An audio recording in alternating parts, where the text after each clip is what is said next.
might remember what happened on May 18th, 1980. Does that ring a bell?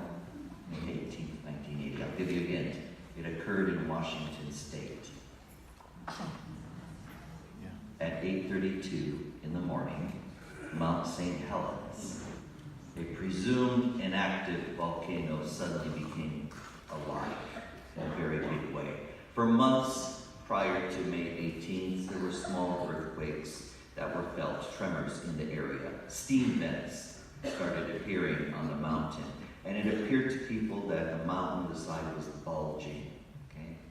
And on the morning of May 18th, a 5.1 earthquake caused the mountain to erupt. The north face of the mountain collapsed. The magma burst forth in this flow that flattened vegetation and buildings for 230 square miles. The blast reduced the height of the 10,000-foot mountain by 1,300 feet. And for more than 9 hours, a huge plume of ash rose 12 to 16 miles above. The plume moved at an average of 60 miles per hour, reaching Idaho by noon that day. Ashes from the eruption were found collecting on tops of cars and roofs next to the next morning as far as Alberta, Canada. And by early May, the ash cloud had spread to the central United States and eventually drifted around the earth in about 2 weeks. The eruption and the ash ended up smothering 57 people. Some were never found. 7,000 big game animals, 12 million salmon. A lake that was a popular resort simply disappeared. And no trees from the dense forest that surrounded the mountain were left standing within 6 miles.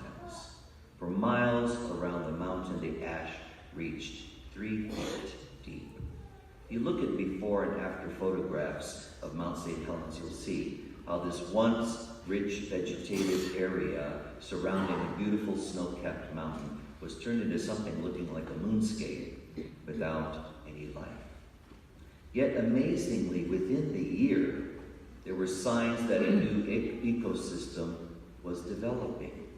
Even though the eruption and the avalanche and the layers of ash destroyed almost everything in sight, they also provided rich nutrients that brought about new life. And if you were to visit Mount St. Helens today, you would find a new lake, new ponds, lush valleys, even richer vegetation than before, and the return of various animals, birds, and fish. From death came new life. And isn't that the theme for Ash Wednesday?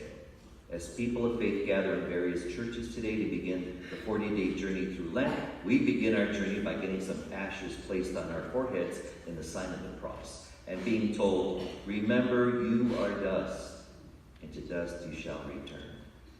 That's not a very welcoming thing to say to people. None of us likes to think about the fact that sooner or later our very bodies will be reduced to dust and ashes. But the real message is that death is not the end of us. In fact, from death comes life. From mortality comes immortality.